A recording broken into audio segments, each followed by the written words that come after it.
Charge షీటే దాఖలు చేస్తున్నారు. Okay, Rammohan గారితో మాట్లాడదాం. రామ్మోహన్ గారు, తెలంగాణ పాలిటిక్స్లో ఏం జరుగుతోంది అంటే వెండేటా పాలిటిక్స్, పొలిటికల్ వెంజన్స్ నడుస్తోంది, ఈ రకమైనటువంటి ఆరోపణలు. అసలు ఈ కేసులో ఎంతవరకు అరెస్ట్ అయ్యేటువంటి ఛాన్సెస్ ఉంటాయి? ఈ యాక్ట్స్ ఏం చెప్తున్నాయి? కరప్షన్ యాక్ట్ కావచ్చు, ప్రొటెక్షన్ యాక్ట్ కావచ్చు, ఒక అడ్వకేట్గా మీరు ఏం చెప్తారు? అదేనమ్మా నా ఉద్దేశం. మీడియా ట్రయల్ వల్ల అసలు సంగతి పోతుంది అంటున్నా. మోహన్ గారు ఆచార్య గారు చాలా కరెక్ట్ మాట్లాడారు. నిజంగానే అరెస్ట్ చేయదలుచుకుంటే చంద్రబాబు నాయుడును జగన్మోహన్ రెడ్డి తిప్పలు పెట్టి లోపల పడేసే వాళ్ళు అంటున్నాను నేను. వాళ్ళిద్దరు ఆ పని చేయలేదు అంటున్నాను. జాతీయ పార్టీలు రెండు ఒకటే అంటలేదు కానీ ఇద్దరు ఆచార్య గారు కానీ మోహన్ గారు కానీ కరెక్ట్ చెప్పినట్టు. నేను ఇక్కడికి వస్తాను. చాలా మంది మన మీడియా వాళ్ళు కూడా ఏమంటున్నారు అంటే 17A బిఎన్ఎస్ యాక్ట్ అనుకుంటున్నా. దీనికి ఒక అర్థం చేసుకోవాలి. 1988లో ప్రివెన్షన్ ఆఫ్ కరప్షన్ యాక్ట్ వచ్చింది. అందులో మొదటి రూల్ ఏముంది అంటే 17A రాకముందు ఏముంది అంటే ఎనీ పబ్లిక్ సర్వెంట్ కేసు నమోదు చేయొచ్చు, కానీ ఛార్జ్ షీట్ వేసేటప్పుడు ప్రభుత్వం అనుమతి తీసుకోవాలి. ప్రభుత్వం అంటే చెప్తాను, అటెండర్ నుంచి చీఫ్ సెక్రటరీ దాకా ఉద్యోగులు పబ్లిక్ సర్వెంట్స్ కింద వస్తారు. వాళ్ళకు ప్రొటెక్షన్ ఉంటుంది. ఎట్లా ఉంటుంది అంటే ఎవరైనా దాడి చేస్తే అధికారిక విధులకు మీద ఆటంకం కలిగించారని సెక్షన్ 353 ఐపీసీ మన సిఆర్పిసి పెట్టవచ్చు వారి మీద. కానీ సమస్య ఏంటంటే ఈ అటెండర్ నుంచి చీఫ్ సెక్రటరీ వరకు వాళ్ళు ఎట్లా వస్తారో, ఎమ్మెల్యేలు పబ్లిక్ సర్వెంట్ కిందకి రారు. ఎమ్మెల్యేలు ఏం చేస్తారంటే చట్టసభలో ఉంటారు వాళ్ళు, కానీ పబ్లిక్ సర్వెంట్ ఎవరు వస్తారు? మంత్రులు, ముఖ్యమంత్రి వస్తాడు. ఇది మనకు పబ్లిక్ సర్వెంట్ ఎవరో చెప్తాను నేను. మొదట్లో ఏముంటే ఛార్జ్ షీట్ వేసేటప్పుడు మాత్రమే ప్రభుత్వం అనుమతి తీసుకోవాలి. ప్రభుత్వం అంటే ఏంది? అటెండర్ మీద చర్య తీసుకోవాలంటే ఆ డిపార్ట్మెంట్ కలెక్టర్ మీద తీసుకోవాలి, కలెక్టర్ మీద చర్య తీసుకోవాలంటే సిఎస్ నుంచి తీసుకోవాలి. అట్లా ఉండే ఎప్పుడు ఛార్జ్ షీట్ అప్పుడే. 2018లో ఏం జరిగిందంటే 17A అని ఒక అమెండ్ చేసి నిజాయితీ పరులైన మనకు అధికారులకు కానీ మంత్రులకు కానీ వీళ్లకు కష్టాలు వస్తాయి, వాళ్ళు విధి నిర్వహణలో కొన్ని నిర్ణయాలు తీసుకుంటారు. ఆ నిర్ణయం మీద కేసులు పెట్టుకుంటూ పోతే అందరు లోపలికి పోతారు కదా, కరెక్ట్ కాదని అప్పుడు నిర్ణయం తీసుకున్నారంటే ఛార్జ్ షీట్ అప్పుడు కాదు, కేసు నమోదు చేసేటప్పుడే పర్మిషన్ తీసుకోరండి. ఇప్పుడు మీరు పులి అంటే అదిగో పులి అంటే ఇది నాకు కానీ మనం మాట్లాడుతున్నాం. అసలు కేసు రిజిస్టర్ కాలే ఇంకా. కేవలం ఏసీబీ పిలిచి విచారించింది కేటీఆర్ మీద. కేసు ఎఫ్ఐఆర్ కావాలి, కోర్టులో పంపాలి. అప్పుడు అది అసలు మొదలు జరిగింది. ఇప్పుడు కేసు రిజిస్టర్ కావడానికి గవర్నర్ పర్మిషన్ అవసరం. ఎందుకైంది? ఆనాడు మంత్రిగా ఉన్నాడు. ఆనాడు మంత్రి అంటే పబ్లిక్ సర్వెంట్, పబ్లిక్ ఆఫీస్ అది. కనుక ఒక నిర్ణయం తీసుకున్నాడు, డబ్బులు పంపని నిర్ణయం తీసుకున్నాడు. కనుక ఆయనను A1గా చేర్చాలి, A2 అరవింద్ కుమార్ A3గా వాళ్ళని చేర్చుకుంటూ చేసే క్రమంలో ఈ A1, A2, A3 ఈడీ పెట్టిన కేసులు ఇప్పటి వరకు కూడా ఎఫ్ఐఆర్ దాఖలై కోర్టుకు పంపాల్సిన అవసరం ఉండేది. దానికోసం పర్మిషన్ అవసరమైంది. అయితే మేము ఆనాడు గొడవ పెట్టాం. మాడబు శ్రీధర్ గారు మేమందరం కూడా అవినీతి పనులను రక్షించడానికి చట్టం అమెండ్ చేస్తున్నారు, ఛార్జ్ షీట్ అప్పుడు పర్మిషన్ తీసుకుంటే కరెక్టే, కానీ ఏ ప్రభుత్వమైనా తన మంత్రి మీద అవినీతి ఆరోపణల మీద పర్మిషన్ ఇస్తుందా? గవర్నర్ దగ్గర పంపుతుందా ఫైల్ అన్నా. అందుకని ఇప్పుడు ప్రతిపక్షంలో ఉన్నారు కనుక ఫైల్ అక్కడికి పోయింది. ఫైల్ ఇప్పటిదాకా ఆగింది. ఎందుకు ఆగింది? చాలా మంది గవర్నర్ పర్మిషన్ ఏమైనా అయిపోయింది, ఇంకేది రేపు ఎల్లుండి కేటీఆర్ అరెస్ట్ అవుతున్నాడు అంటున్నాడు. తప్పు అంటున్నాడు. పర్మిషన్ ఇవ్వడానికి కేవలం గవర్నర్ మొత్తం కేసు పూర్వాపరాలు చూసి ఆయన జడ్జి కాదు, కోర్టు కాదు. అది ఆయన ఏం చేస్తాడు? పర్మిషన్ ఇవ్వడానికి సూత్రప్రాయంగా అంగీకరించి పంపడమే, ఫైల్ పంపడమే. అప్పుడు ఇప్పుడు ఎఫ్ఐఆర్ రిజిస్టర్ అవుతుంది, దాని మీద కోర్టుకు పంపుతారు.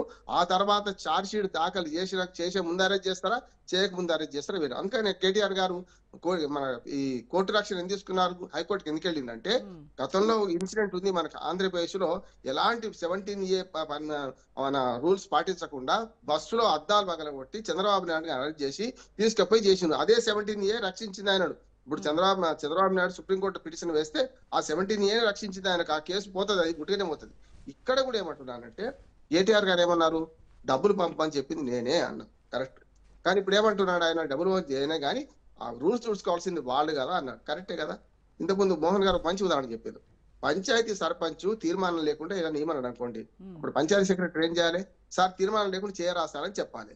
కేటీఆర్ కూడా చెప్పిండు అనుకుందాం. కేటీఆర్ ఇల్లిటరేట్ కాదు, చెప్పిండు అనుకుందాం. ఎవరు చేయాలి? అరవింద్ కుమార్ ఏం చేసిండు, రెడ్డి ఏం చేసిండు, వీలుగా చూసుకోవాల్సింది అధికారులు. ఐఏఎస్ ఐపీఎస్ అధికారులు డిసెంట్ నోట్ రాయాలి. ఐఆర్ఎస్లు కాదు వీళ్ళు. వాళ్ళు మంత్రి చెప్పినా సరే రూల్స్ కి విరుద్ధం సార్ పంపడానికి మరి వాళ్ళు విచారణలో అదే చెప్పారు కదా సార్, కేటీఆర్ ఆదేశానుసారమే మేము చేశాము అన్నారు కదా. అది వాళ్ళు లోపలికి పోతారు. ఫస్ట్ వాళ్ళిద్దరు పోతారు లోపలికి. కేటీఆర్ ఆదేశానుసారం మేము చేసినామంటే రూల్స్ విరుద్ధంగా ఎట్లా చేస్తామని వాళ్ళని జైలుకు పంపాలి ఫస్ట్ అంటున్నాను. కేటీఆర్ గారిని పంపుడు కాదు అక్కడ.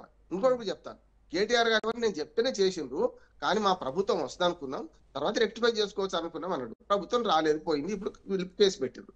రెండోది చెప్తాను నేను, కేటీఆర్ గా పంపిన దానిలో రిజర్వ్ బ్యాంక్ కూడా అనుమతి ఉంది. ఇప్పుడు ఏమైతుందంటే ఒక డబ్బు కేవలం చేతులు మారలేదమ్మా, హవాలా మనీ కాదు, చేతుల నుంచి ఒక చేతులకు పోలే. ఇక్కడ ఒక డిపార్ట్మెంట్ ఏం చేసింది, హెచ్ఎండి నుంచి ఒక అనుమతి ఉంది. HMD rule చదివినండి.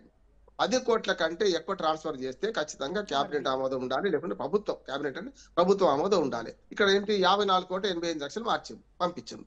అప్పుడు ఏం చేయాల్సి ఉంటే వాళ్ళు ప్రభుత్వం ఆమోదం తీసుకోవాల్సి ఉంటే, ఇది టెక్నికల్ గా చూడాలి తప్ప ఈయన పోయి ఆ డబ్బులు అక్కడ ఇవ్వలేదు, చేతులతో ఆయన తీసుకోలేదు. ఇంకో మాట చెప్తాను, ఇప్పుడు ఆర్బీఐ పర్మిషన్ లేకుండా ఏ డబ్బు అయినా ఇక్కడి నుంచి ఇంకొక బ్యాంకే కదా, ఇప్పుడు అది యాక్చువల్ ఎక్కడి నుంచి పోయింది, ఎస్బీఐ ద్వారా పోయింది.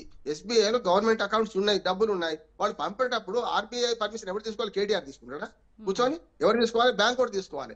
బ్యాంక్ కూడా తీసుకోకపోతే కేంద్ర ప్రభుత్వం చర్య తీసుకోవాలి. ఇప్పుడు రిజర్వ్ బ్యాంక్ ఆఫ్ ఇండియా ముందుకు వచ్చి ఆ బ్యాంక్ ఎవరైతే మేనేజర్ వాడు జైలుకు పోతాడు అంటున్నాను నేను. ఇవన్నీ మనం మాట్లాడుకునే రాజకీయం మాట్లాడుకుంటాం. ఇంకో మాట చెప్తాను నేను. ఇప్పుడు జరిగింది ఏంటంటే, ఇప్పుడు ఏం జరిగింది, కేవలం పర్మిషన్ ఇచ్చాడు. పర్మిషన్ ఇవ్వగానే దీని మీద కేసు రిజిస్టర్ చేసి వాళ్ళు కోర్టులో కేసు పెడతారు, ఏసీబీ కోర్టులో కేసు పెడతారు. అప్పుడు ఏసీబీ కోర్టులో కేసు పెట్టుకుంటూ ఆయన సాక్షులను తారుమారు చేస్తారు. రేపు ఏదైనా జరుగుద్దని చూపించి అరెస్ట్ చేసడానికి అవకాశం ఉంటుంది. వారెంట్ లేకుండా కూడా అరెస్ట్ చేయొచ్చు, వారెంట్ కూడా అరెస్ట్ చేయొచ్చు. అప్పుడు ఏమైంది అంటే, కోర్టు ఒప్పుకుంటుందా ఒప్పుకో తర్వాత సంగతి. కోర్టు రిమాండ్ ను అంగీకరిస్తుందా లేదా ఇంకో సమస్య. కేటీఆర్ అరెస్ట్ చేస్తామనుకుంటే రిమాండ్ అంగీకరించదు కదా, మనం చూసాం కదా. మనకు చంద్రబాబు నాయుడు గారి విషయంలో రిమాండ్ 3 సార్లు తిరస్కరించింది కోర్టు. 3వసారి మళ్ళీ చూపించి వాళ్ళు చేశారు. ఇక్కడ కూడా ఏమంటున్నానంటే, ఈ కేసులో ఆ లొట్టపీస్ కేసు అని నేను అన్నాను, కానీ ఈ కేసులో కేటీఆర్ జైలుకు పోడు. నేను 4 కేసులు చెప్తున్నాను. మొత్తం ఇప్పటిదాకా ఈ ప్రభుత్వం మీద 5 కేసులు పెట్టిండ్రు. నెంబర్ 1 టెలిఫోన్ ట్యాపింగ్ విచారణలో ఉంది, దానిలో చాలా నడుస్తున్నది, అది ఇప్పుడంతా తెగే పంచడం కాదు. రెండోది ఏంటంటే గొర్రెల కుంభకోణం, దానిలో అధికారులను సస్పెండ్ చేసింది. అక్కడ రాజకీయ నాయకత్వాన్ని సస్పెండ్ చేసింది, రాజకీయ నాయకత్వం కేసులు ముచ్చట్లేదు అంటున్నారు. 2. మూడోది ఏంటి, మనకు ఇప్పుడు ఈ కార్ రేసు, దీనిలో అది స్పష్టంగా చెప్తున్నాను, ఆయన అన్న పదం వాడను కానీ దీనిలో కేటీఆర్ జైలుకు పోవడం అంటున్నాడు. పంపితే కూడా రేపు పొద్దున మన కోర్టు బెయిల్ ఇస్తుంది, విచారణ జరుగుతుంది. 4వది ఏంటి, మనకు యాదాద్రి భద్రాద్రి దానిలో కూడా చెప్పాను, కమిషన్ రిపోర్ట్ వచ్చి ఇప్పుడు ఏడాది కావచ్చు, 8-9 నెలలు అయింది. ఎందుకు అందులో కొండందవి ఎలకని ఎందుకు పట్టలేదు, ఎలకనైనా పట్టినరా? 5వది మనకు Kaleshwaram commission report. Kaleshwaram commission report కూడా రిపోర్ట్ వచ్చిన తర్వాత వాళ్ళు ఏమన్నారు, అధికారులందరూ బిగ్ బాస్ ఆయనే అన్నారు. అధికారులు ఎప్పుడు తప్పించుకోవడానికి వీలేదమ్మా, అధికారులు జైలుకు పోతారు. చూసిన గతంలో మన వైఎస్ రాజశేఖర రెడ్డి హయాంలో ఎవరు పోయిన జైలుకు, రాజశేఖర రెడ్డి ఎవరు పోయినరా, బీపీ ఆచార్య, శ్రీలక్ష్మి జైలుకు పోయినారు. అట్లాగే మనకు మొన్నటి జగన్మోహన్ రెడ్డి ప్రభుత్వంలో ఎవరు జైలుకు పోయినరు, సునీల్ కుమార్, సంజయ్, వీళ్ళు జైలుకు పోయింది కదా. మనకు జగన్మోహన్ రెడ్డి జైలుకు పోయిందా? ఇవి పబ్లిక్ ఆఫీసులో పబ్లిక్ సర్వెంట్ గా కొన్ని మంత్రులు కానీ వీళ్ళు నిర్ణయాలు తీసుకుంటారు. ప్రతి నిర్ణయం మీద కేసులు పెట్టుకుంటూ పోతే కాంగ్రెస్ పార్టీ ధీమా ఏంటి సార్? పక్కాగా మా దగ్గర పక్కా ఆధారాలు ఉన్నాయి, ఖచ్చితంగా జైలుకు వెళ్లాల్సి వస్తుంది. రాజా గారు ముంజేతి కాంగ్రెస్ అర్థం ఎందుకు, డబ్బులు 54,88,00,000 అటు పోయినాయి. ఎక్కడికి పోయినాయి? పలానా గ్రీన్ కో సంస్థకు పోయినాయి. గ్రీన్ కో సంస్థ వాడు ఏమన్నాడంటే, అసలు బయటపడి చెప్తాను, ఎక్కడ బయటపడ్డదంటే, మిగతా మాకు డబ్బులు మొదటి విడత పుట్టినాయి, మాకు నష్టపరానికి 2వ విడత ముట్టాలని రేవంత్ రెడ్డి అంటే ప్రభుత్వానికి లేఖ రాసినప్పుడు, ఆ లేఖ రేవంత్ రెడ్డి గారి ఉంది కదా అనుకొని ఏం చేసిండు, రెండో ఏది మనకి ఈగా రేసు కంటిన్యూషన్ ప్రాసెస్ అమ్మా 24లో జరగాల్సి ఉండే, 23 డిసెంబర్ లో ప్రభుత్వం అధికారంలోకి వచ్చింది. వాళ్ళు ఏమైనా ప్రభుత్వం మారింది కనుక ప్రభుత్వాన్ని లేఖ రాసిండు, సిఎస్ కి రాసిండ్రు, రేవంత్ రెడ్డికి రాయారు. కేసీఆర్ కో రేవంత్ రెడ్డికి లేఖలు ఉండవు, ప్రభుత్వం అంటే సిఎస్ ఆధ్వర్యంలో నడుస్తుంది. రాస్తే ఆ లేఖ వచ్చినాక ఏం చేసిందంటే, మేము రద్దు చేసుకుంటాం అన్నారు. రద్దు చేసుకుంటే 8 కోట్ల రూపాయలు కట్టుమని, ఫైన్ కట్టమని వాళ్ళు పంపారు. 8 కోట్లు కట్టాల్సింది ఎవరు? రద్దు చేయడం వల్ల ఈ ప్రభుత్వ ఖజానాకి 8 కోట్లు నష్టమైంది అంటున్నా నేను. దాన్ని కొనసాగిస్తే వేరే ఉంటుండే, రద్దు చేయడం వల్ల ఇప్పుడు ఫైన్ కట్టమంటున్నాడు. ఆ ఒప్పందం మీద నడుస్తున్నది, వాళ్ళతో బార్గెన్ చేస్తున్నారు, అయ్యా మేము ఏం చేయాలని చెప్పి. ఎలక్టోరల్ బాండ్స్ రూపంలో సరిగ్గా అదే జ్ఞాపకం చేశారు. ఎలక్టోరల్ బాండ్లు 44 కోట్లు వచ్చినాయి. 10 కోట్లు అన్నారు మోహన్ గారు కాదు, కానీ 44 కోట్లు బీఆర్ఎస్ వచ్చింది. ఎలక్టోరల్ బాండ్లు లీగలైజ్ ఇది ఎవరికన్నా ఇవ్వచ్చు. ఇదే గ్రీన్ కో సంస్థ బీజేపీకి ఇచ్చింది, కాంగ్రెస్ కి ఇచ్చింది, వీళ్ళకి ఇచ్చింది. ప్రతిపక్షంలో ఉండగానే వాళ్ళకి తక్కువ ఇచ్చింది, వీళ్ళకి ఎక్కువ ఇచ్చింది, అంతే తేడా. అంతేందుకు కేంద్ర ప్రభుత్వంలో కూడా మీరు ఎలక్ట్రల్ బాండ్ల మీద చాలా గొడవ పెట్టింది కదా. కాంగ్రెస్ పార్టీ కదా ఎలక్ట్రల్ బాండ్లు చట్టం తీసుకొచ్చింది, తర్వాత కదా వీళ్ళు కంటిన్యూ చేసింది. అంటే వాళ్ళు అధికారంలో ఉన్నప్పుడు మాత్రం ఇది మంచిది అంటారు, అధికారం లేకపోతే తప్పు అంటారు కదా. అందుకని అక్కడ కూడా ఎలక్ట్రల్ బాండ్ కేసు విషయంలో మెగా కృష్ణారెడ్డి ఉండమ్మా, వైఎస్ జగన్మోహన్ రెడ్డికి ఇచ్చిండు, చంద్రబాబు నాయుడుకి ఇచ్చిండు, బీఆర్ఎస్ కి ఇచ్చిండు, కాంగ్రెస్ కి ఇచ్చిండు, బీజేపీకి ఇచ్చిండు. మరి ఏమన్నట్టు, ఎలక్టోరల్ బాండ్ వాళ్ళ ఇష్టం, వాళ్ళు బాండ్ ప్రభుత్వం రిలీజ్ చేస్తుంది, ఎలక్షన్ కమిషన్ ఆధ్వర్యం పోతుంది, దాని తర్వాత ఆ డబ్బులు ఎవరు ఎంతైనా కొనుక్కోవచ్చు. అది లీగల్ కదా. దాన్ని ఎట్లా కాదంటాం.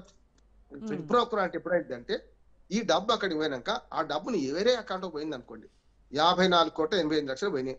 అవి కేటీఆర్ అకౌంట్ లోనో కేసీఆర్ అకౌంట్ లో పడితే అప్పుడు నేరం అవుతుంది. పడలే కదా, ఆ డబ్బులు అక్కడనే ఉన్నాయి. మిగతా డబ్బు కట్టమని వాళ్ళు నోటీస్ ఇచ్చిండ్రు. ఆ నోటీసుకు జవాబు చెప్పే క్రమంలో మేము ఈ కాంగ్రెస్ కొనసాగించము అని వీళ్ళు అన్నారు కనుక నష్టపరారని అని వాళ్ళు పంపారు. ఇప్పుడు రైట్, ఓకే. ప్రభుత్వం నష్టపరారం కట్టియాలి. మోహన్ గారు అందుకని ఇక్కడ మాట్లాడాలి మరి. ఇందాక నుంచి మేడం, రామ్మోహన్ గారు చెప్పిన దానికి ఏం చెప్తారు? నేను ఒకటే అంటున్నా, రామ్మోహన్ రావు గారు